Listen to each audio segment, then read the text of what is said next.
What's up, everybody? Michael Johnson here with the Business Choreography Podcast, and I'm excited you joined me today because we have a very special guest. Today, we have none other than Mark Donnigan. Today, he is going to be talking with us about some of the coolest stuff that he does.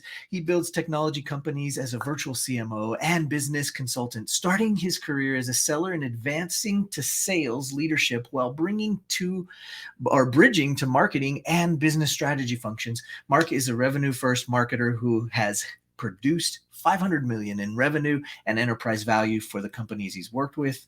Holy cow.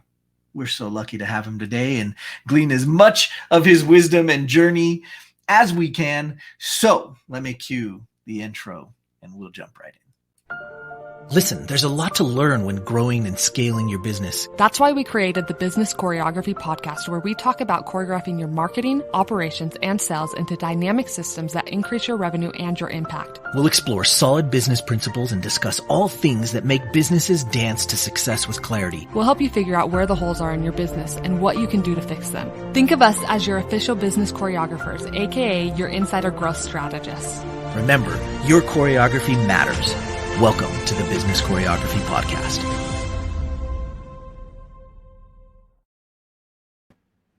Mark, thank you so much for joining us today. I'm super stoked that you're here and that we get to talk to you about your journey and all the cool stuff that you're up to today. Thank you for being here. It's great to be here, Michael, on Business Choreography. I love the name. I love it. You know, business is choreography. It is. And marketing and go-to-market, that's like the primary dance. So I love that. I was going to ask you about it, but you jumped right in and said it. I'm not even a dancer, but I certainly get the alliteration there. So I love it's that. Awesome. I love that. Yeah, choreography is near and dear to our hearts, and we believe everybody needs it in Absolutely. so many ways. And so for that reason, we've got you here so that you can talk with us about some of the choreography you've been up to over the years. Good stuff. I want to start with your backstory and really dig in from the beginning to see how you got to this point, how you're doing the things that you're doing today. You're serving the industry so well and doing some incredible stuff. And I'd love to hear about that journey because I feel like it's so helpful for so many entrepreneurs and business owners just to hear about others' journey because it does feel lonely a lot of times. Yeah, absolutely.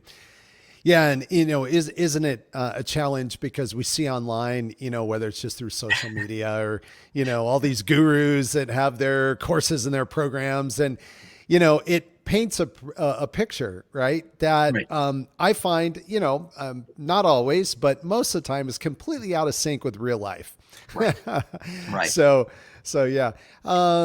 So, how did I get to what I'm doing today? Well, let's see. At 12 years old, my uncle actually, even though my dad was an electrical engineer and ended up retiring at Hewlett Packard and was working around chip design and chip manufacturing. So I grew up in a very, I think when I was probably, I was 9. I was no older than 10 years old. And he sat me down and, he didn't say, well, son, it's time to go get a fishing rod and we're going to go fishing. He started teaching me Ohm's law. Nice. So I could design electrical circuits, very simple, of course. But anyway, all that to say, at 12 years old, my uncle gave me a book on programming and this language called BASIC. Now that dates me, but I started programming, stayed after school, playing with my school's Apple II and, eventually of course got a computer at home and everything was good. Right. Ended up, going into a computer science program, because, hey, that's what you do, right? I'm computer science just makes sense. Right.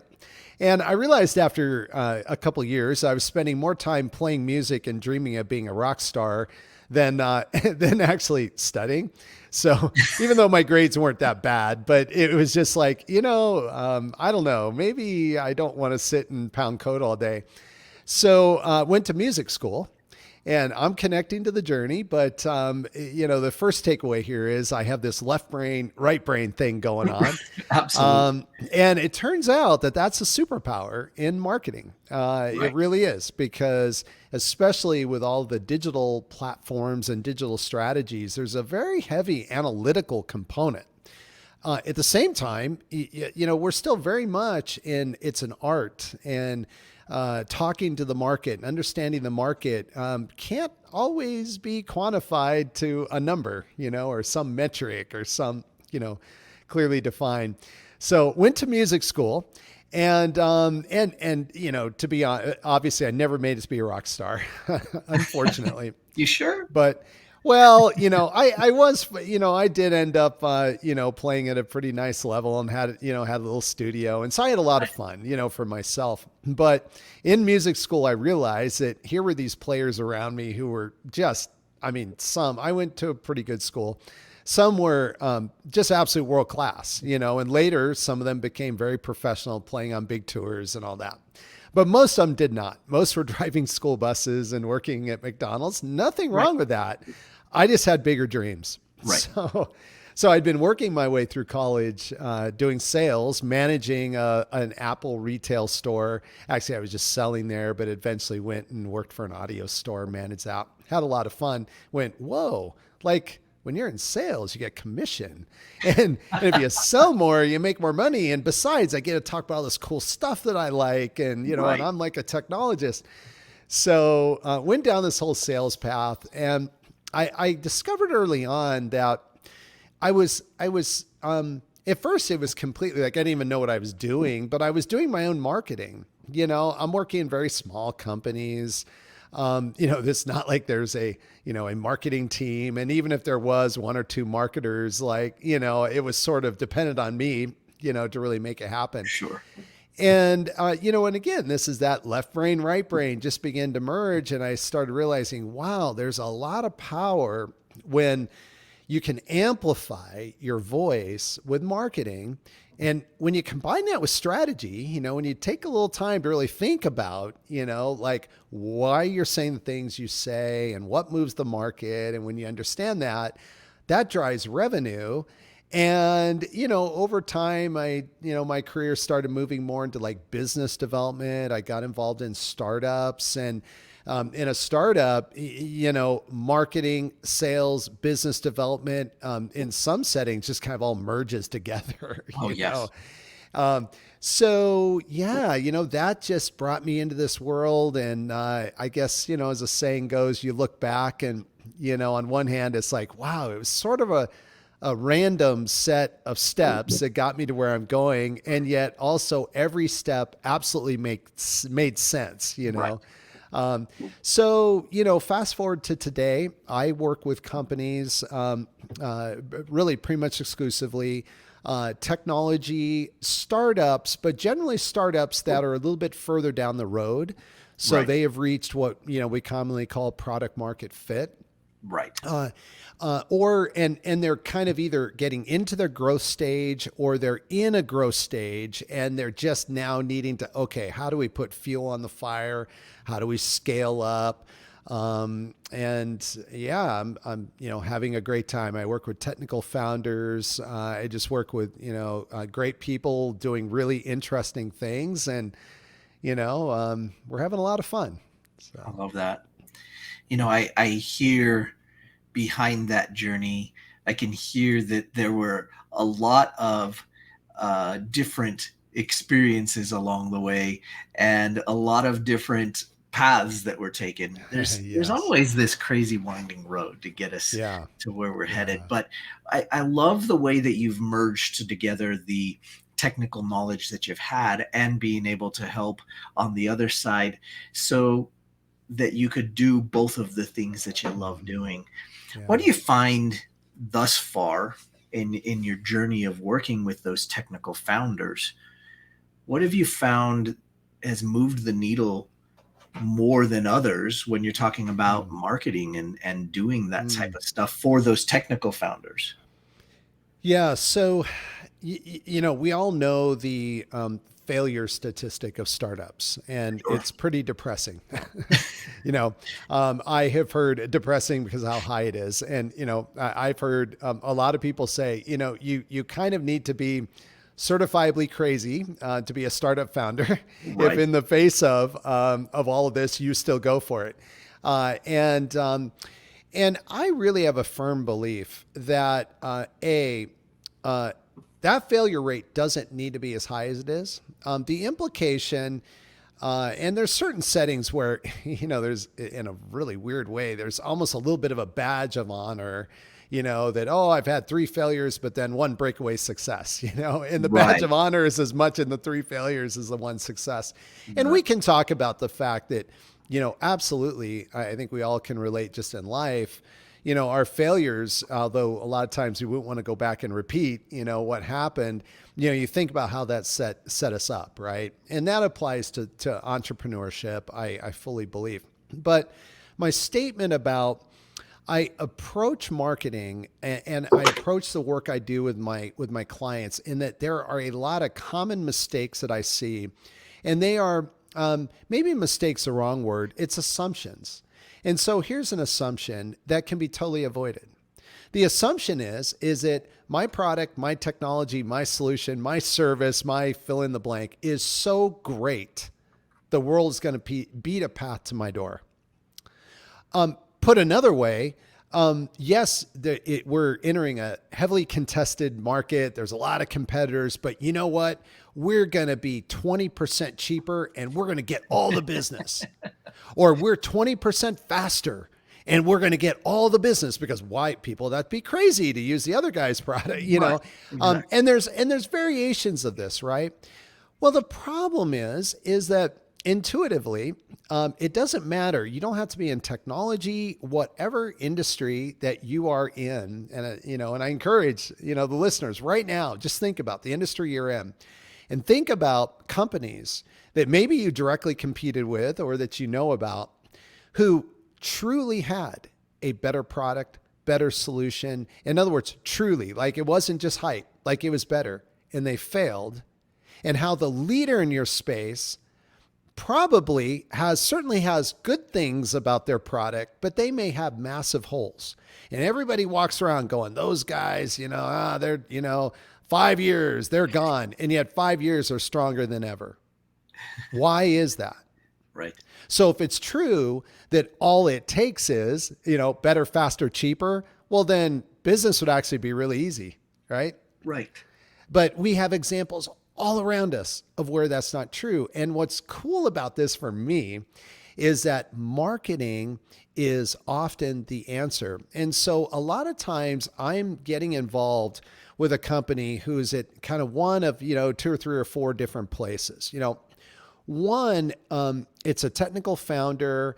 They've spent their career, maybe working for a really big company. Maybe they came out of Google or Facebook or, Apple but they were like an engineering leader or they were a product person. And, let's face it, when you're inside Apple, like the Apple brand is so powerful. I mean, right. It's just, it's a planetary system, right?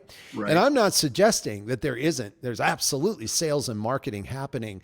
But the point is that, I work with founders who are kind of like, if I'm honest, I never even thought about the fact that I worked at Google and anything I put out there just started getting used because it was Google.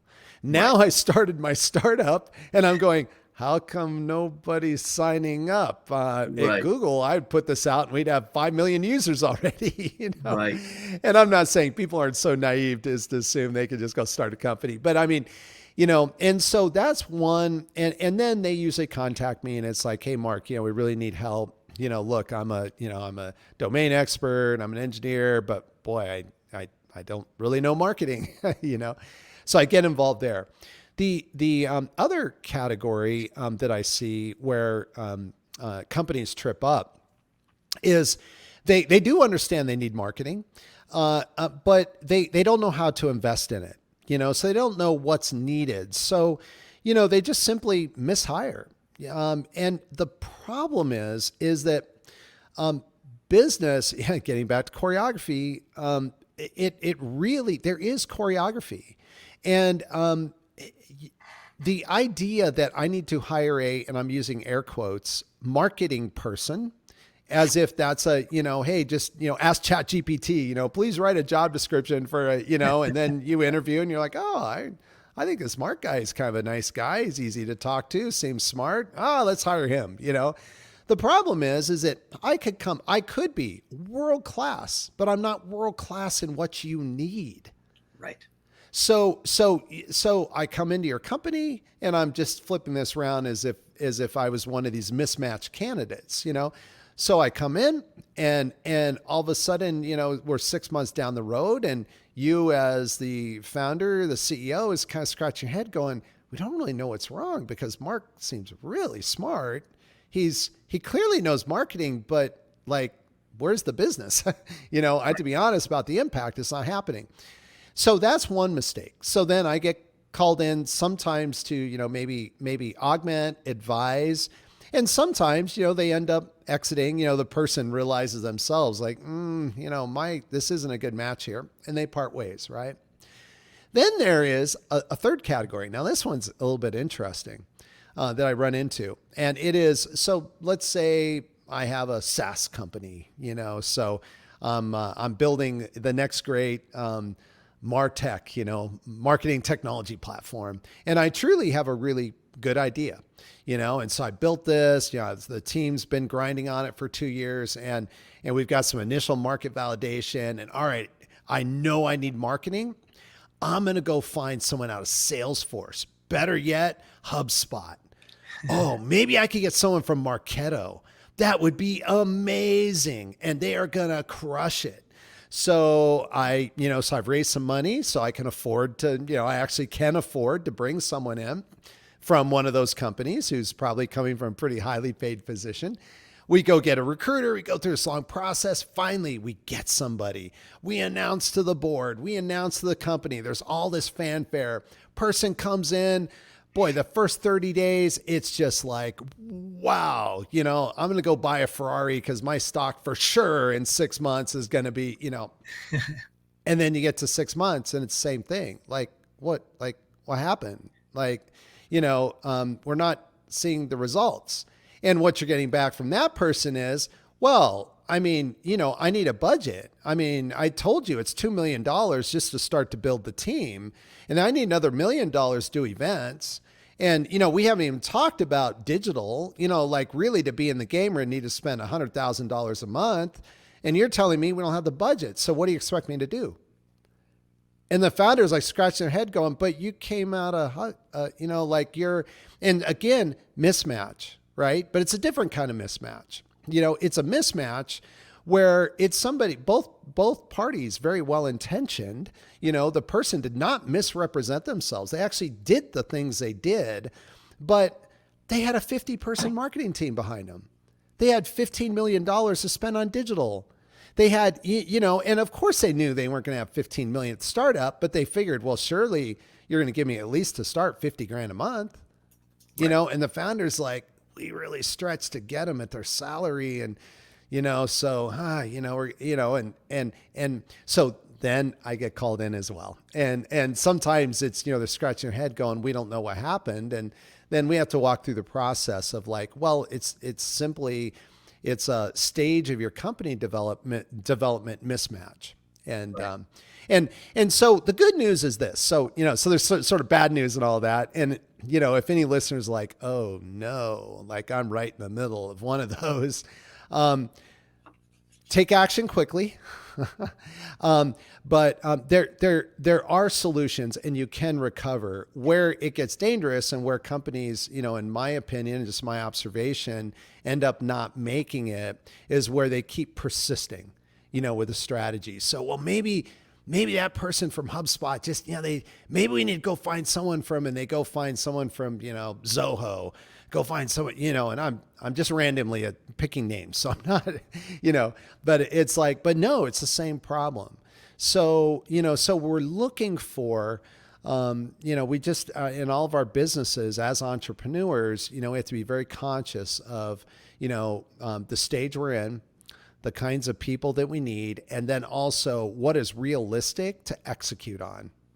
And that's what I do. That's really one of my superpowers, is bringing all of that together so that, we can get the right person initially, or the right people, executing the right playbook, doing the right things that are stage that are, that are spot on for the stage that you're in.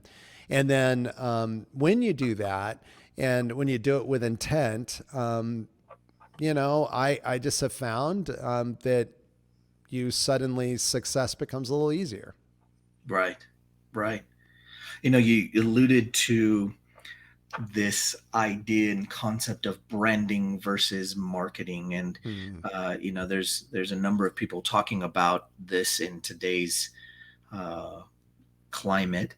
But let's chat a little bit more about that from your perspective. What are the differences between the branding side of it that say Apple's doing and the marketing that everybody else maybe that isn't Apple has to? I love it. Yeah, I love it. It's such a good question and so easy to get trapped into. I was talking to someone just earlier today, and I made the observation that traditionally marketing fell into this trap of like, well, if we get questioned about the ROI on something we want to do, the answer is, well, think how good it's going to be for those 50,000 attendees at that conference to see our brand all over the banners in the convention center. Right. And now, even when I say that, I hope that most listeners are kind of like, yeah, that's kind of ridiculous, isn't it? And yet most marketing even today is validated with a methodology that isn't any more complex than that. Right. Like how can we measure that? Well, but if we don't do that, the industry might think that we've gone away. Really? Right. And so that's like branding. Now, again, stage specific, right?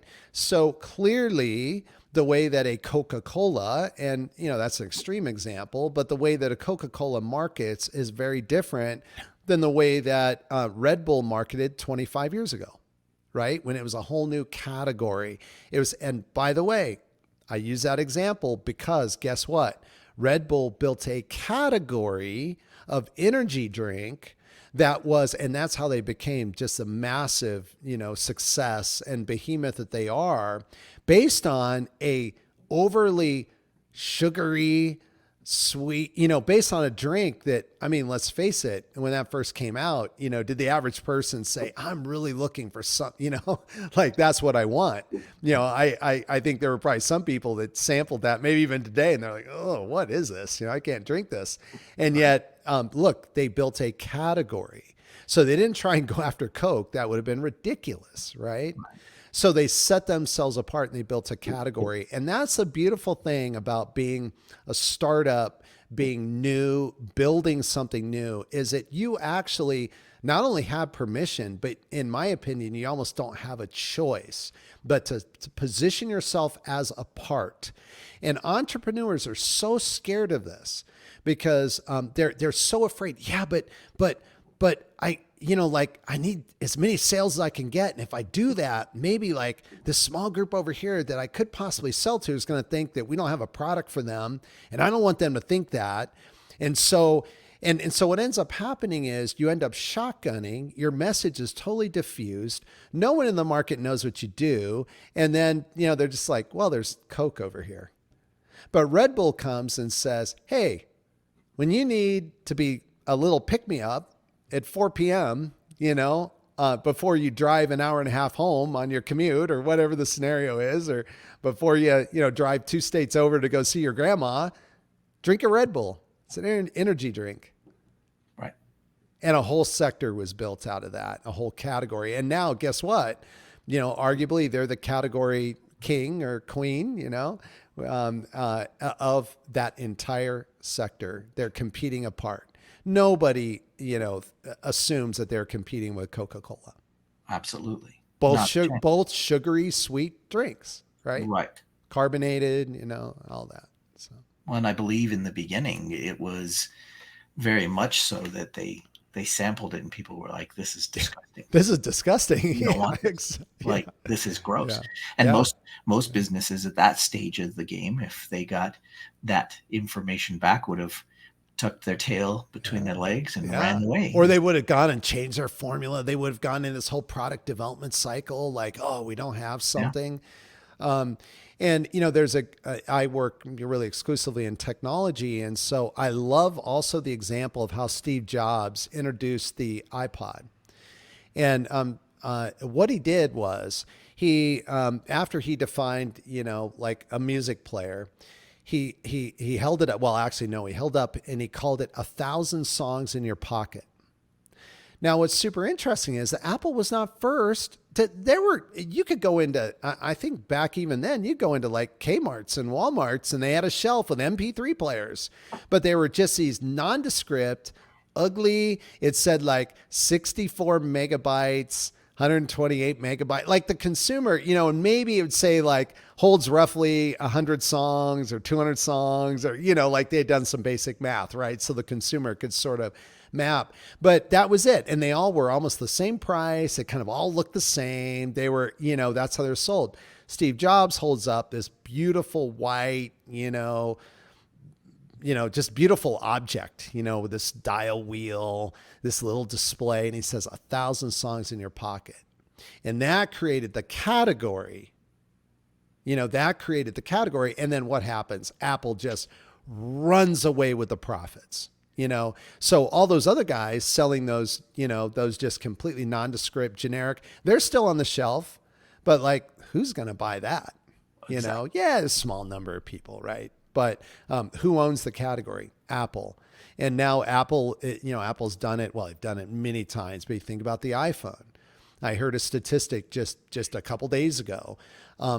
iPhone profits in the smartphone sector, Apple gets 84% profit. 84%. And that's why every phone, mobile phone out there kind of looks like an iPhone, shares the same design. It all, like everybody's copying, and Apple just runs away. And important, it's profit, not revenue. Obviously the revenue then is very high, right? But it's profit, because of course there's a scenario where you could have very high revenue, but maybe you're not making any money. No, 84% of all the profit generated in the smartphone category accrues to Apple. And who is a $3 trillion company? Apple. And so there's lessons to learn in this for even for those of us that are just running, small 5-person, 10-person, 20-person companies. Maybe we have aspirations to grow huge. Maybe we're just saying, hey, I don't mind being small, but I'd like to make more money and grow my influence, etc.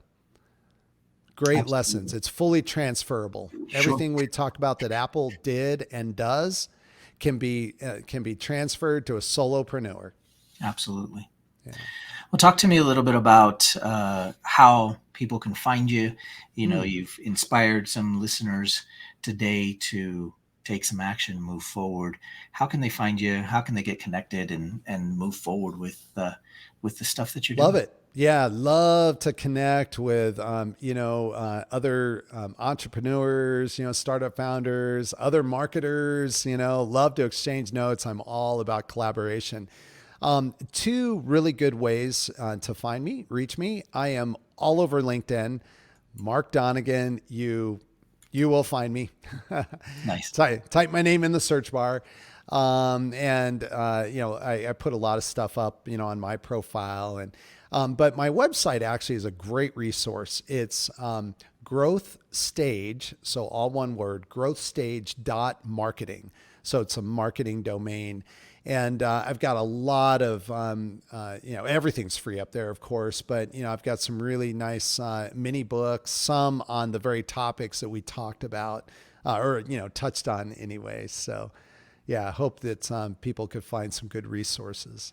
Absolutely. Well, we appreciate you putting those together for us and giving us something to go check out. And even better that you've made them free resources for us to take a look at. This is a great way for everybody to get in and get involved and be able to take the first steps. It's very, very easy for you to go do that. So we appreciate you putting that together for us, Mark. Sure. And before we head out today, any last words of wisdom that you can leave with our audience? Yeah, I think so. I'll keep my words of wisdom focused, around marketing. Uh, y- y- you know, marketing today is both gotten more complex and it's gotten simpler. And I'll keep this short. It's gotten more complex in that there is just a myriad of channels that we can advertise on, that we can push content to, that we can, and every channel has its own strategy, and there's someone out there to show you exactly how to do, Facebook ads or LinkedIn or, SEO, and on and on and on. Right. And so that can be incredibly overwhelming. Really, really overwhelming, especially if, you're at a smaller stage and you don't have a big team, and maybe you only have one marketer. Maybe you're a founder doing the marketing. So that can be totally overwhelming. Where it's gotten easier, or how you can make it easier, is this. Go to first principles. Look carefully at how your buyers buy. How do they find solutions like yours? Where do they hang out? And by hang out, I mean, and maybe for some businesses that's in the real world, physical, it could be digital. A lot of times it's both, right? But where do they hang out? And if you just find ways to add value in those areas, those places that your target audience, and by the way, I really like thinking of them as an audience, not as a prospective customer, not as a target, but an audience. If you add value, naturally, they're going to seek you out when they have a need, as long as they know what you do. Now, of course, if you don't ever connect to that, well, then they can't seek you out, right?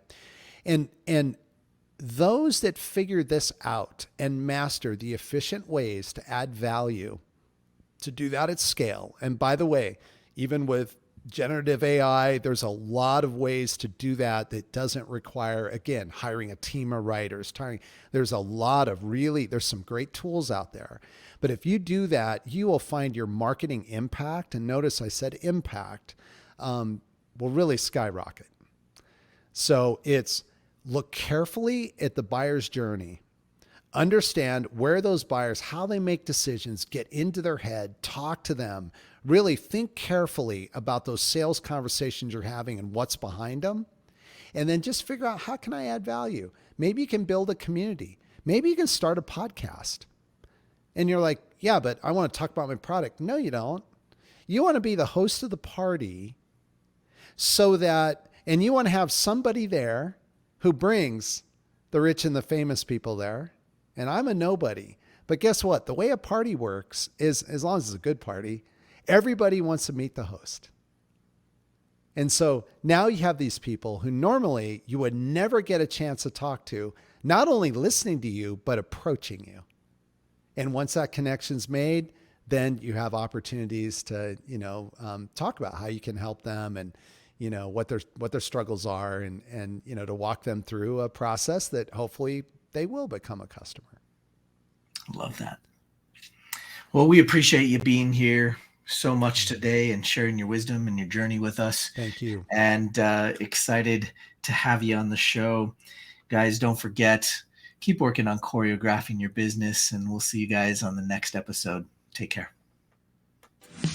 Thanks for joining us today. Want more business choreography? Check out our website at bizchoreo.com to find out more. And find out how the choreography for your marketing, operations, and sales can raise your revenue and create more impact. Remember, every business needs choreography.